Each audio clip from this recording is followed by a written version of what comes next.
Allahumma la mani' lima a'taita wa la mu'tiya lima mana'ta wa la yanfa'u dzal jaddi minkal jadd. Muttafaqun alaih.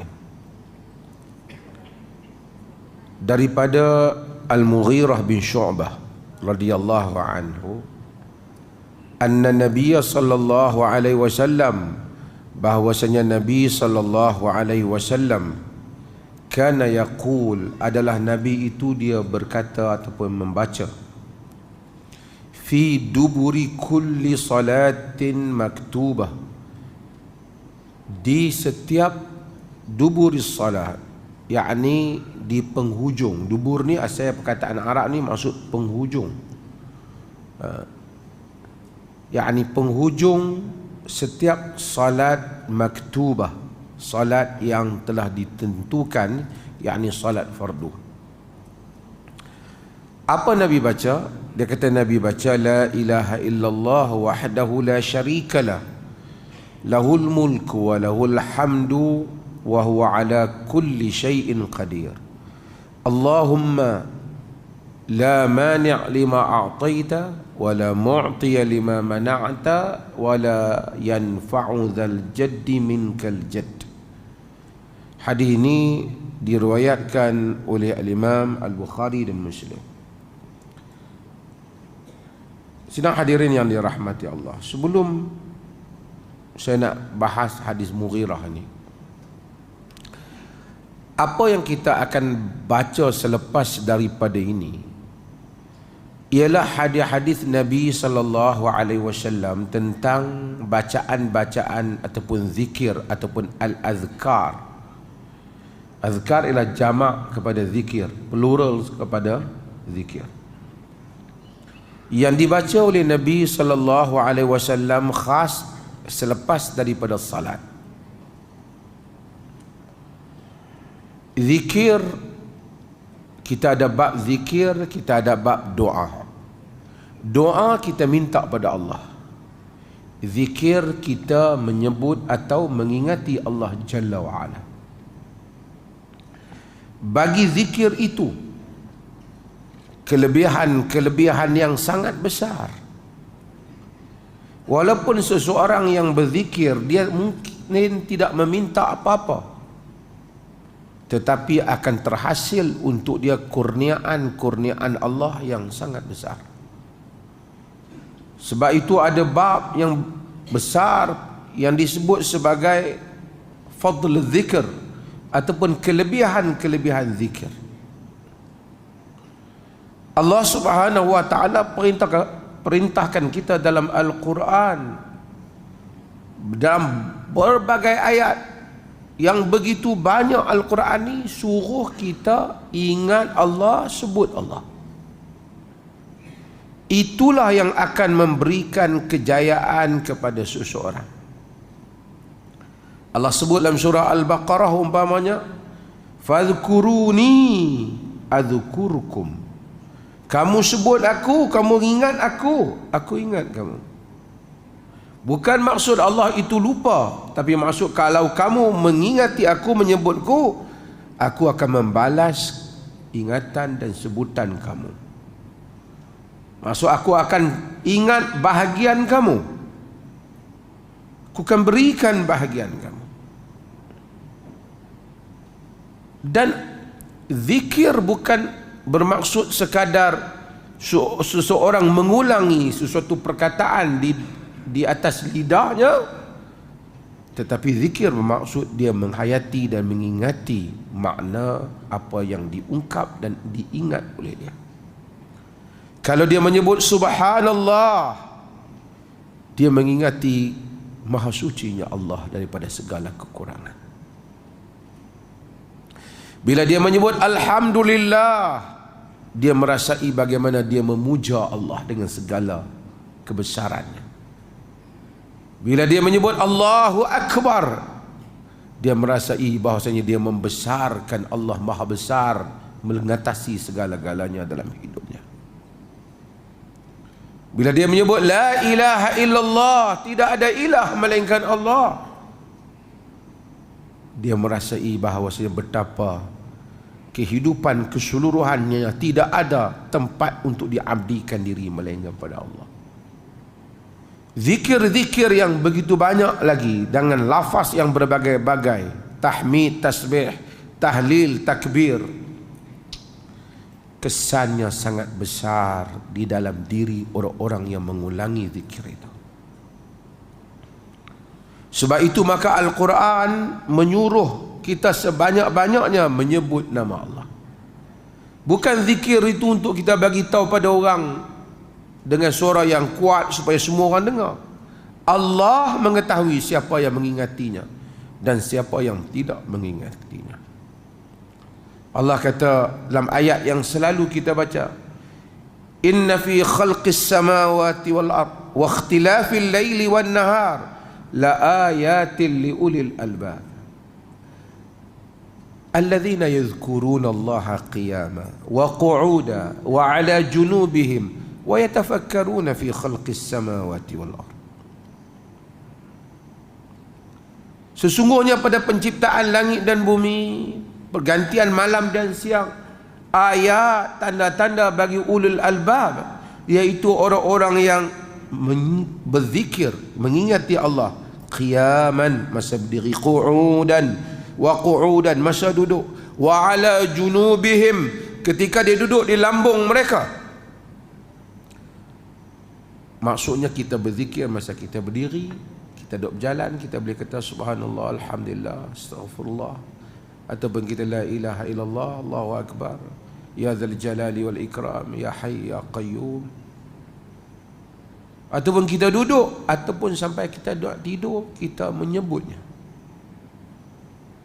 Berbaring kita menyebutnya. Bukan saja masa salat, kerana Allah kata fa idza qadaytumus salat fadhkurullaha qiyaman wa qu'udan wa 'ala junubikum. Apabila kamu selesai menunaikan salat, maka ingatlah Allah masa berdiri, masa duduk, ataupun di atas lambung kamu, masa baring.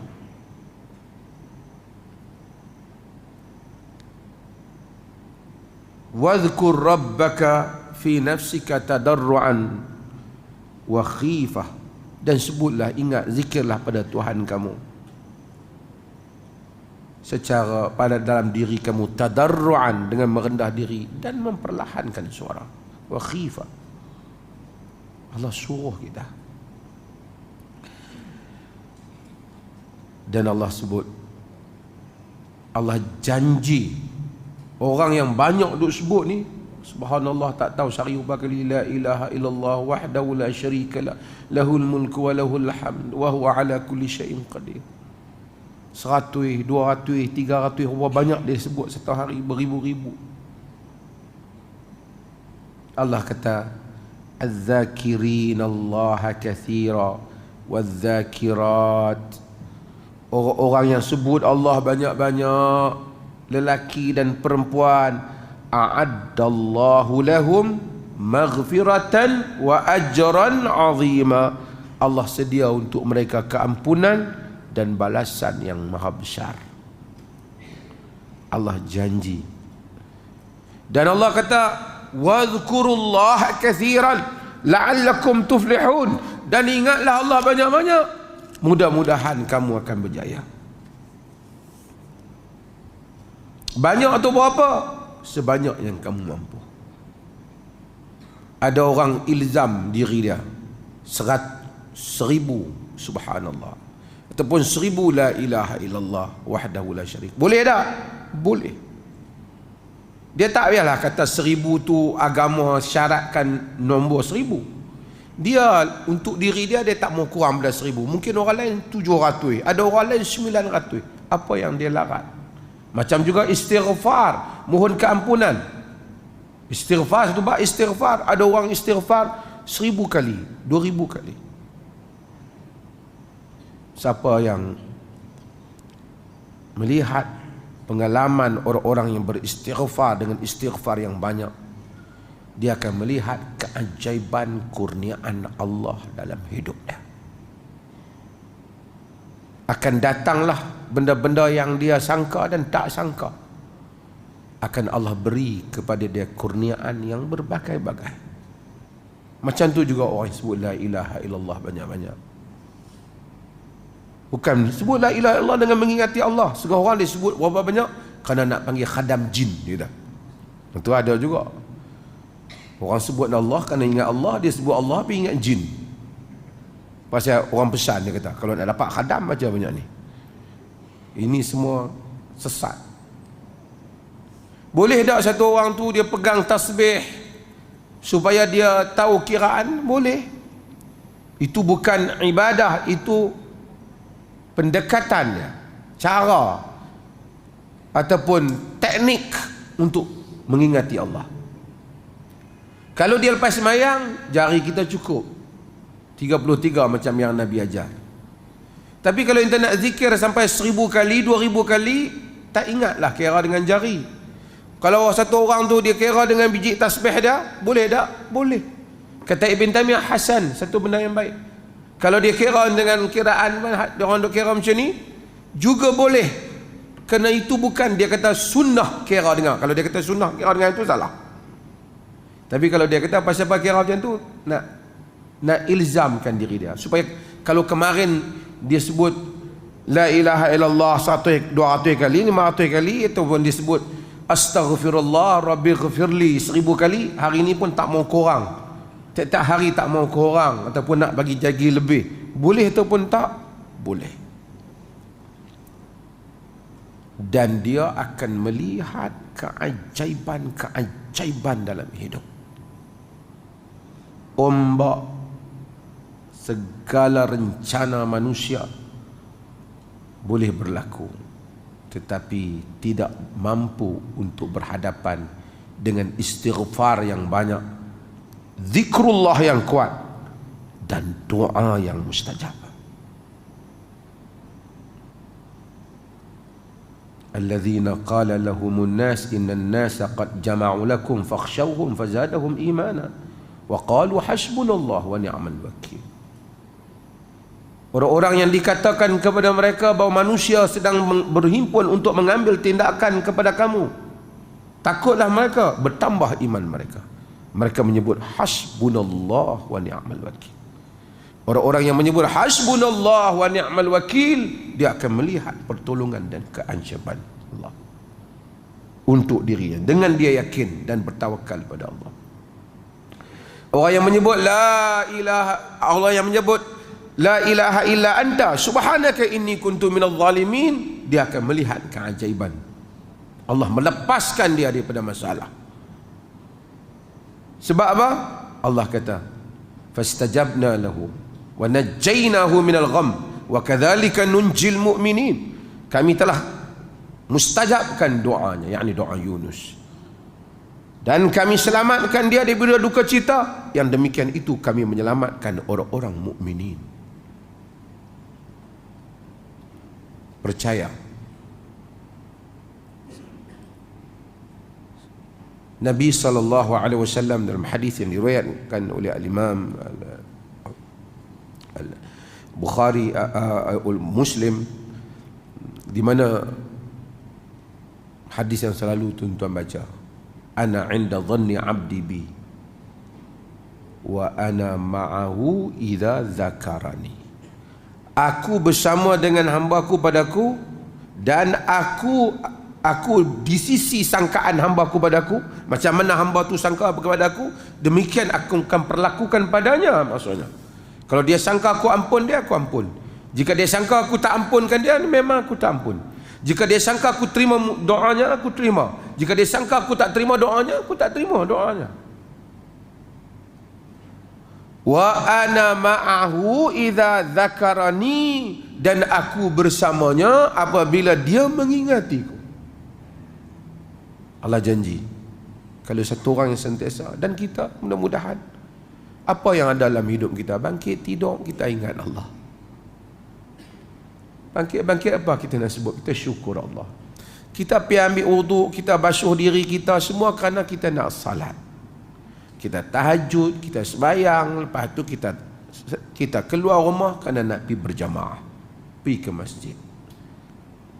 Lepas masjid kita doa, kita wirid, kita baca azkar, kita balik ke rumah kita bersiap nak pergi kerja, kita sentiasa ingat nak cari rezeki yang halal yang Allah perintah pada kita. Kita pergi tempat kerja kita tengok apa masalah, kita sentiasa ingat yang halal Allah bagi kita ambil, yang tak boleh kita tak ambil. Demikian kita mengingati Allah sehari mari zuhur kita salat. Demikian insan yang mengingati Tuhannya berterusan masakan Tuhan meninggalkannya. Melainkan jika dia ghaflah, dia tak ingat. Sambung hadis tadi Allah kata, fa in dzakarani fi nafsihi dzakartuhu fi nafsihi. Kalau dia menyebut aku dalam dirinya, aku menyebut dia dalam diriku. Wa in dzakarani fi mala'in dzakartuhu fi mala'in khairun minhum. Jika dia sebut aku pada khalayak yang ramai, aku menyebutnya pada khalayak yang lebih besar daripada itu, yang lebih baik daripada itu, yang lebih baik daripada itu. Janji Allah Subhanahu wa taala. Sebab tu Nabi kata, masalul ladzi yazkuru rabbahu wal ladzina la yazkuru rabbahu masalul hayy wal mayyit. Bandingan, ini hadis riwayat Bukhari Muslim, bandingan orang-orang yang menyebut mengingat zikir pada Tuhannya dengan orang tak zikir Tuhannya macam dengan bandingan yang hidup dan mayat. Orang yang hidup dan mayat. Tuan-tuan, kalau kita mengamalkan zikir, sehari kita istighfar banyak kali, sehari kita sebut la ilaha illallah banyak kali, ataupun kita selawat banyak kali, kita akan tahu makna roh, kelapangan dada. Cuba ada hari kita tinggal, kita akan tahu kurangnya hari ini tekanan perasaan jiwa kita, yang kerana kita merasai nikmat zikir, sehingga kita kembali berzikir, kembali menyebut, beristighfar, berselawat, membanyakkan balik, kemudian bertasbih, bertahmid, kemudian kita akan rasa nikmat yang tak mungkin dapat dipahami oleh orang-orang yang tidak melazimi zikir.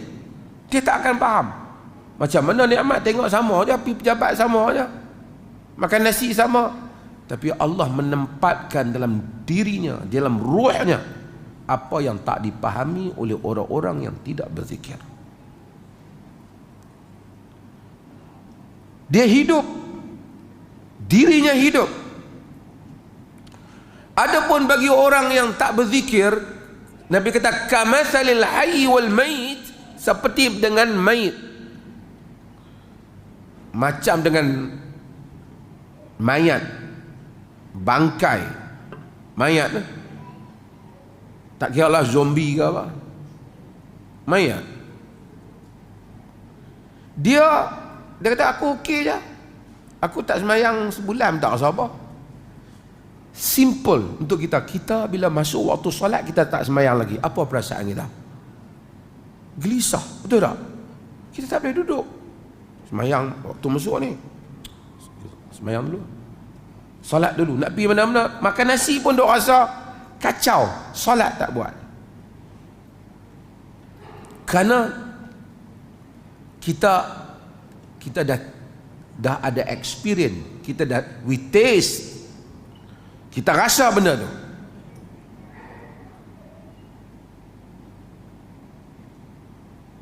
Bagi kaki yang tak sembahyang, dia heran, hampa duk kalut apa, aku okey, tak sembahyang pun okey.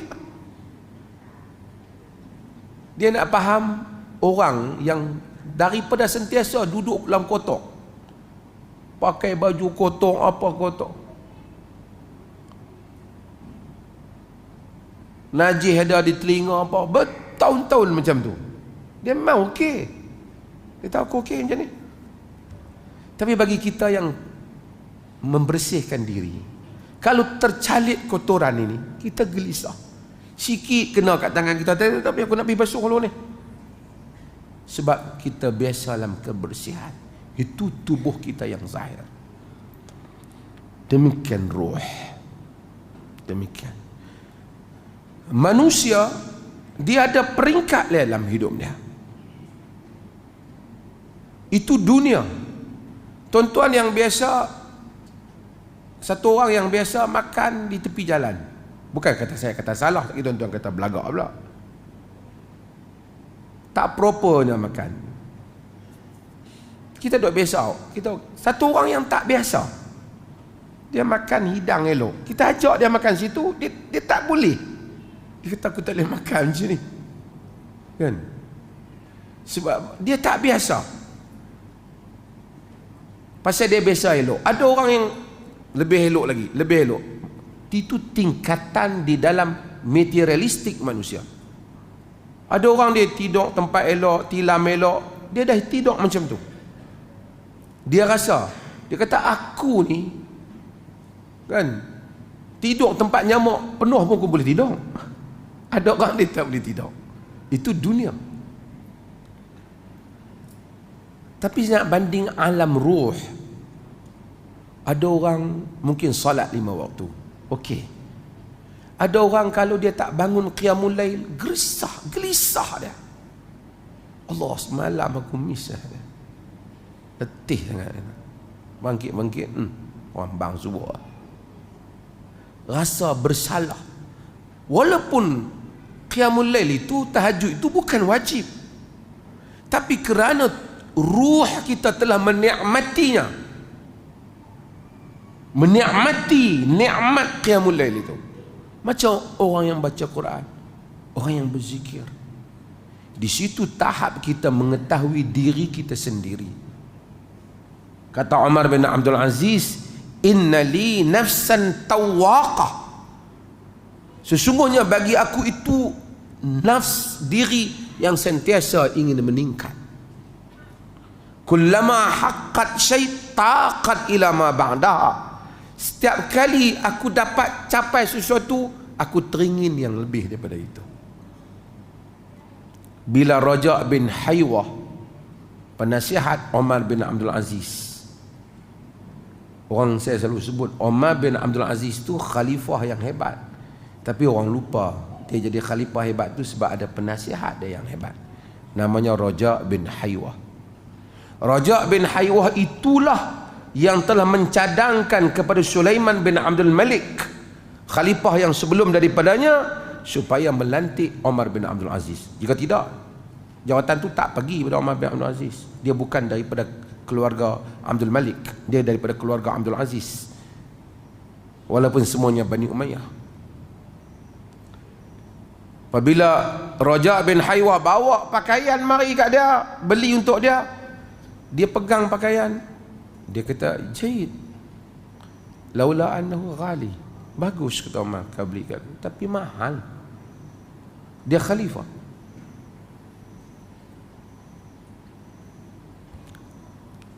Raja' menangis. Raja' ni saleh, orang saleh. Menangis. Kata Umar bin Abdul Aziz, "Wa ma yubkika ya Raja'?" Kenapa engkau menangis wahai Raja'? Dia kata, aku teringat masa kau jadi gubernur dulu, aku pernah beli kain punya bagus. Kau pegang, kau kata jayid, wa innahu rakhis, dan bagus, dan kain ini murah, padahal tu yang mahal, kau kata murah ketika kau gubernur. Sekarang kau jadi khalifah, punyalah besar jawatan nombor 1 dalam dunia Islam, aku beli yang paling murah, kau kata ke aku mahal. Kata Umar bin Abdul Aziz, ya Raja', inna li nafsan tawaqah. Wahai Raja', aku ada jiwa yang tawaqah, jiwa yang sentiasa nak lebih. Kullama haqqat syai'an taqat ila ma ba'daha. Setiap kali mencapai sesuatu, teringin nak lebih daripada itu. Dulu aku ingin kepada sepupu aku, Fatimah binti Abdul Malik. Aku tinggi nak kahwin dengan dia. Maka aku berkahwin dengan dia. Fazawwajtuha. Kemudian diri aku rasa macam ingin kepada gubernur. Aku jadi gubernur Madinah. Kemudian ada keinginan kepada jawatan khilafah. Aku jadi khalifah. Fal'anu ya raja, taqat nafsi ilal jannah wa arju an akuna min ahliha. Sekarang ini wahai raja, jiwaku ini teringin kepada syurga. Aku harap aku dapat jadi ahli syurga. Sebab tu yang aku tak maulah yang ini semua. Nafsun tawaqah. Syekh saya Salah Abdul Fattah Al-Khalidi ditulis kitab An-Nafs Tawaqah. Dia ambil perkataan Umar bin Abdul Aziz ini. Dan kita pun mesti begitu, nafsu tawaqah. Jangan sunah, nak buat sunah. Tunah tak kunut ni. No. Zikir. Kita tak setuju selawat yang salah baca. Kita baca selawat yang betul. Berapa kali kita baca sehari? Untuk diri kita. Untuk kita amalkan. Agama, at the end of the day, kita yang akan pergi kepada Allah Subhanahu Wa Taala. Akhirnya kita yang akan berdiri di hadapan Tuhan. Cakaplah pandai, mufti ke apa ke, tidak memberi makna segala jawatan-jawatan ini. Yang memberi makna hanyalah amalan saleh. Tidak Tuhan menyatakan mulianya engkau kerana kau mufti atau kau syekh, kau ustaz.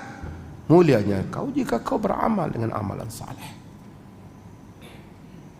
Sehingga yang tepi jalan yang banyak berzikir mengingati Allah daripada orang yang berjawatan mufti ke apa, jauh lebih baik di sisi Allah daripada yang diberi jawatan dan kedudukan. Agama kita jujur dengannya. Nabi SAW, sebab tu dia menyuruh kita membanyakkan zikir, dan mudah-mudahan kita sentiasa membanyakkan zikir. Bukan saja kita cerita bab zikir ni seronok-seronok nak baca, supaya kita juga sentiasa zikir. Zikir ni bukan tunjuk kami ahli-ahli zikir ingin berhimpun. Boy. Para wali nak buat program berzikir satu perlih. Zikir. Kita zikirnya Allah dalam diri kita.